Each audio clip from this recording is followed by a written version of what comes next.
मैं वीरभद्र आप सबका स्वागत करता हूं अपने YouTube चैनल वीरभद्र पर। तो दोस्तों, मैं काफ़ी टाइम बाद YouTube पर रिटर्न कर रहा हूं। मैं पहले भी YouTube पर वीडियोस बनाया करता था, लेकिन किसी प्रॉब्लम्स की वजह से मैं वीडियोस को व्लॉग्स जो मैं बनाया करता था पहले उसको कंटिन्यू नहीं रख सकता। लेकिन इस बार मैं फुल फ्लेज YouTube पर रिटर्न कर रहा हूं। आप अपना प्यार और सपोर्ट हमेशा यूं ही बनाए रखिएगा जैसे कि आप मुझे पहले मेरी पुराने वीडियोस पर दिया करते थे। तो आज का जो मैं व्लॉग लेकर आया हूं वो है माताधारी देवी का व्लॉग। ये ऐसा व्लॉग है जो मेरे दिल के बहुत ज़्यादा करीब है। मैं इस व्लॉग को काफ़ी टाइम से शूट करना चाहता था, माता के दर्शन करना चाहता था, लेकिन किसी ना किसी वजह से मैं कभी ना माँ के दर्शन कर पाया, और जब दर्शन नहीं कर पाया तो शूट तो मैं क्या ही करूँगा। तो मैं इस ब्लॉग को लाना चाहता था, लेकिन इस बार इस साल ये पॉसिबल हो पाया। माता के आशीर्वाद से मैंने ये व्लॉग जो है शूट करा, दर्शन करे, और मन मेरा काफ़ी प्रसन्न हुआ माँ के दर्शन करने के बाद। तो मेरी एक छोटी सी कोशिश है जो कि मैं आप सबके सामने पेश करने जा रहा हूँ। मैं चाहता हूँ कि आप सभी लोग मेरे इस ब्लॉग, मेरे इस वीडियो के ज़रिए घर बैठे बैठे माँ धारी देवी के दर्शन कीजिए, माँ का आशीर्वाद प्राप्त कीजिए। और मेरी यही मनोकामना है कि माता रानी आप सभी की विशेष को जो है पूरा करे, आपको हमेशा खुश रखे और संपन्न रखे। तो मेरी ये छोटी सी कोशिश है। आपको मैं एक यात्रा पर लेकर चल रहा हूँ, माता धारी देवी की यात्रा पर, अब उनके दर्शन करने की यात्रा पर। तो मैं उम्मीद करता हूँ कि मेरा ये छोटा सा प्रयास आप सभी लोगों को ज़रूर पसंद आएगा। तो वीडियो के एंड तक बने रहिएगा और अपना प्यार और सपोर्ट ज़रूर दीजिएगा। और हाँ, कमेंट बॉक्स में हर हर महादेव, जय माँ धारी देवी लिखना मत भूलिएगा।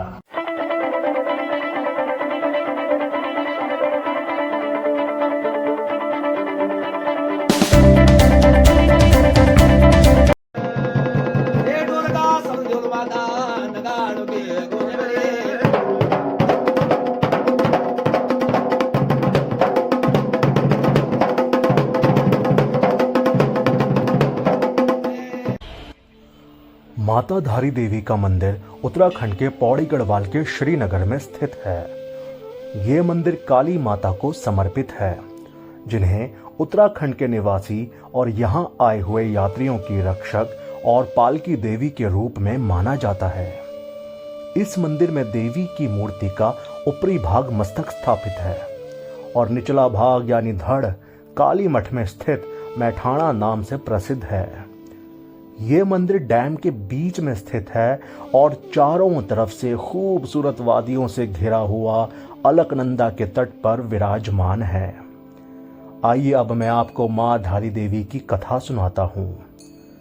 माँ धारी देवी 7 भाइयों की इकलौती बहन थी।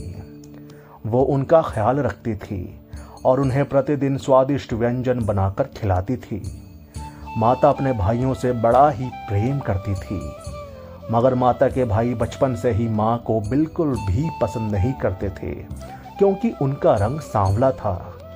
जब माता 7 साल की थी तब उनके भाइयों को ये पता चला कि माता के ग्रह उनके लिए अशुभ हैं, तो उनकी नफरत माता के लिए कहीं अधिक बढ़ गई थी। मगर माँ अपने भाइयों को ही अपना सब कुछ मानती थी, क्योंकि अपने माता पिता के गुजर जाने के बाद भाइयों ने ही माँ का पालन पोषण किया था। समय बीतता गया और भाइयों की नफरत भी माँ के लिए बढ़ती चली गई। और एक समय ऐसा आया जब 5 भाइयों की मृत्यु हो गई और केवल 2 शादीशुदा भाई ही बचे थे। और उनका क्रोध चरम सीमा पर पहुंचने लगा, क्योंकि उनको लगा उनके भाइयों की मृत्यु अपनी बहन के अशुभ ग्रहों की वजह से ही हुई है। जब माँ 13 साल की थी तब उन दोनों ने षड्यंत्र करके माँ का सर धड़ से अलग कर दिया और माँ के मृत शरीर को रातों रात नदी में प्रवाहित कर दिया। माँ का शरीर बहता हुआ कलियासौड़ नाम के धारी नाम के गांव में आ पहुंचा। सुबह के समय पास में एक व्यक्ति अपने कपड़े धो रहा था। उसने माँ के शरीर को बहता हुआ देखा और बचाने का सोचा, मगर वो नदी के तीव्र बहाव के कारण खुद के बहे जाने के भय से हिम्मत न कर सका। तभी माँ के कटे सर से आवाज़ आई कि तू डर मत और मुझे यहाँ से बचा। मैं तुझे वचन देती हूँ कि तू नदी में जहाँ जहाँ भी पैर रखेगा मैं वहाँ वहाँ सीढ़ियाँ बना दूंगी। कहा जाता है कि कुछ समय पहले तक वहाँ सीढ़ियाँ दिखाई देती थी। व्यक्ति माँ के ये वचन सुनकर हैरान हुआ और आगे बढ़ा, और वही हुआ जैसा माँ ने बोला था। व्यक्ति नदी में आगे बढ़ता रहा और सीढ़ियाँ बनती चली गई। जब वो व्यक्ति माँ के समीप पहुँचा और कटे हुए सर को कन्या समझकर उठाया तो वो डर गया कि जिसे वो एक कन्या समझ रहा था वो तो एक कटा हुआ सर है।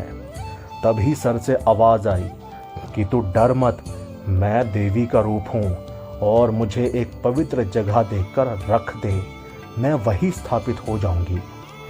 फिर व्यक्ति ने माँ के आदेश का पालन करते हुए सर को स्थापित कर दिया। तभी माँ ने उसे अपनी ऐसी दशा की पूरी बात बताई और माँ का सर उस पवित्र स्थान पर पत्थर के रूप में बदल गया और उसके बाद से माँ की वहाँ पूजा और अर्चना होने लगी और वहाँ पावनधारी देवी का मंदिर बनाया गया। वैसे तो माँ इस स्थान पर काली के रूप में स्थित है, मगर धारी ग्राम के लोगों ने माँ का नाम अपने गांव के नाम पर रख दिया क्योंकि माँ का शरीर उनके गांव में बहता हुआ आया था। रुद्रप्रयाग के काली मठ में माँ का बदन वाला हिस्सा भव्य मंदिर में स्थापित है और वो स्थान माँ मैठाणी के नाम से प्रसिद्ध हुआ। ये स्थान माँ के 108 शक्ति स्थलों में से एक है और इसी स्थान में देवी काली ने रक्त बीज नाम के राक्षस का वध किया था। काली मठ शक्तिपीठ का उल्लेख पुराणों में भी मिलता है। जब कोई व्यक्ति सच्ची आस्था और भक्ति के साथ यहाँ आता है तो माँ उसकी सभी मनोकामनाएं पूर्ण करती है। कहा जाता है माँ धारी देवी में काली की मूर्ति शांत मुद्रा में है और काली मठ में माँ की मूर्ति क्रोधित मुद्रा में स्थित है। धारी देवी मंदिर की एक और खासियत है, माँ धारी देवी दिन में 3 बार रूप बदलती है। सुबह में बच्ची का रूप, दोपहर में युवती का रूप और संध्या के समय वृद्धा का रूप माँ बदलती है। साल 2013 16 जून को केदारनाथ में आई प्रलयकारी बाढ़ का मुख्य कारण नेताओं द्वारा 303 मेगावाट की जल विद्युत परियोजना के तहत मां की मूर्ति को उनके मूल स्थान से हटाना था, जिससे कि मां अति क्रोधित हो गई और उन्होंने अपना विकराल रूप दिखाया और केदारनाथ मंदिर को छोड़कर सब कुछ तबाह हो गया और विनाश का प्रचंड रूप पूरी दुनिया ने देखा था। कहते हैं साल 1882 में भी स्थानीय राजा ने मां की मूर्ति को हटाने का दुस्साहस किया था और उस समय भी केदारनाथ में भूस्खलन आया था।